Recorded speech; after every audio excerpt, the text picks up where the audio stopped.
This conference will now be recorded. Hello, everyone. I'm Kristen Zohn, Curator of Collections and Exhibitions of the Lauren Rogers Museum in Laurel, Mississippi. And I am here today with Virginia Rougon Chavis of the University of Mississippi, who is one of the artists in our exhibition Collection Interventions Mississippi Collegiate Art Faculty Invitation. And before we start speaking about that, I just wanted to give thanks to our sponsors of the exhibition, Community Bank and Sanderson Farms. So welcome, Jenny. How are you? I'm doing great. It's good to see you. You too. So we opened up this exhibition after 2 years of planning. We opened up the exhibition about a week before everything had to shut down, and we haven't been able to celebrate in person together yet. So we are doing this virtually today. Thank you so much for joining me. Yeah, I'm happy to be here. Thank you. So would you tell us a little bit about your background, your early life, and how you became an artist? Okay, so I'm originally from Baton Rouge, Louisiana, and you know, as far as art goes, I think it happened naturally. There was always something around the house to work with to make things. My dad's an engineer. My mom's a home economist. So I sat on the sewing room floor of our house and played with buttons as a kid.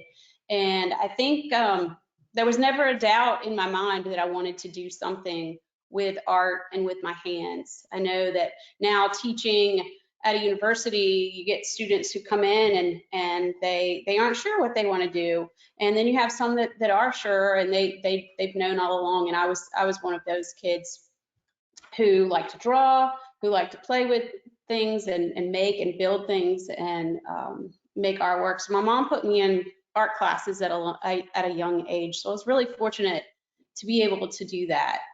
My grandparents were also sort of entrepreneurs, and they also were, my grandmother taught my mom how to sew, like many women taught their daughters.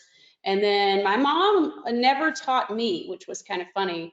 And then after, I think I was in college, and I said, hey, I want a sewing machine. And she said, what? You don't even know how to use one? And I said, yeah, I think I do. And she said, well, I've never taught you. And I said, well, I can figure it out. So that's sort of my path to art. Went to undergraduate school at the University of Mississippi, where I am now. And then went on to graduate school. I studied graphic design. I found a love of typography and the digital. My grandfather, who was also the one who was an entrepreneur, he gave me my first Macintosh computer.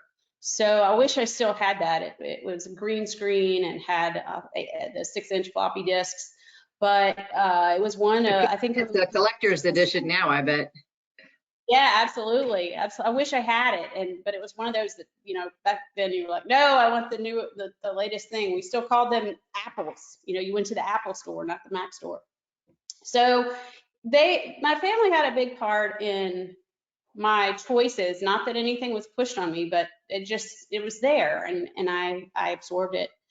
So I studied graphic design, and I was in school at the time where there was it's sort of the middle ground. We were still using, I don't think I ever had to use Rubylith, but we were still using French curves. We were using paper, and we were also beginning to use the Adobe Creative Suite.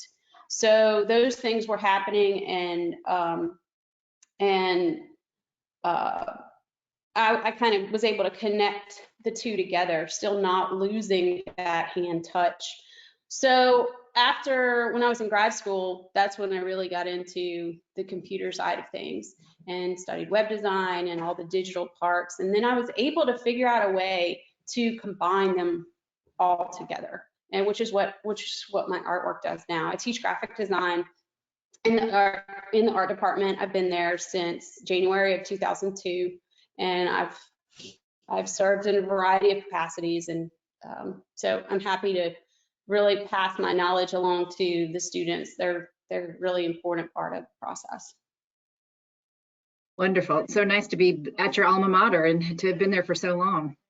Yeah, it really has been a exciting and a blessing. At first I didn't think I would stay very long, and then my husband, he's a potter, so he was accepted into graduate school there, and so we were there, and we said, okay, when you get out of grad school, then we'll move on. But it really was a way for me to connect to the students on a level that not everyone had. I had sat in those seats. I had been in that classroom. And then my husband being a grad student, he saw things from current students' point of view. So it was really good to connect in so many ways from different points of view. Yeah. Well, the exhibition is a celebration of you and the other professors from around the state from various universities and colleges. And we asked you all to come and take a tour of the museum and see what was in the vaults and what was on display in the galleries, and to choose something that really spoke to you as an artist, and then to react to that with your own work. So I'm going to show the piece that you chose. And I'm wondering if you can tell us a little bit about why you chose it. Yeah, this was a piece that I was drawn to, and then kept trying to steer away from, because I was looking for a two-dimensional piece instead of a three-dimensional, but this one kept calling me back. And I think I even had many discussions with you about choosing another piece, and then I said, no, that there's a reason. And there's so many connections here that I didn't see on the surface quite right away. So as a designer, I appreciated the fact that there's a pattern, and that it's made of longleaf pine. So a lot of the indigenous people that made these, that are in the collection at the museum, are from Louisiana, and that's where I was born. And when I was younger, I would go to see some of the places where there were artifacts. Avery Island, where Tabasco is made, there's a display of the indigenous people there who've made these baskets also. So the fact that it's a sewing basket also called to me, because I stitch on my artwork and learned sewing through my grandparents, or the women in my family, I should say, my mother and my grandmother. And I even have a lidded sewing basket. Unfortunately, I don't know exactly where it came from. But it housed my grandmother's, some of her thread. She had so much, though, it didn't all fit in there. But it called to me, and it's functional. My husband's a potter. There's so much process involved. The design, it's circular. It's allows you to sit and reflect. I can imagine the people who made these and what their thoughts were. They're using the materials that they had around them. And I really connected with it. And even since then, continue to think about it. I continue to think about how patterns are cyclical, how nature, even especially even now, in preparing for this talk, it really kind of going through my thoughts about this piece made me think, wow, how relevant is this right now? Nature is still is happening around us. Path of life is cyclical. Things happen and we move on. This basket is cyclical. It moves in a circle. The mark making that happened in the print that I created from it, those things happen in a repetitive nature. So I'm going to show your piece now, attentive repetition, if you'll tell us about it. Yeah, so there are some patterns in the background that reflect nature. I tried to think about what some of these women were thinking about when they were making the baskets. In the background, there's a subtle moon phase that's happening because they were working on these baskets, I'm sure, at all times of the year. And if you do some research and about how the museum acquired some of these baskets and how they were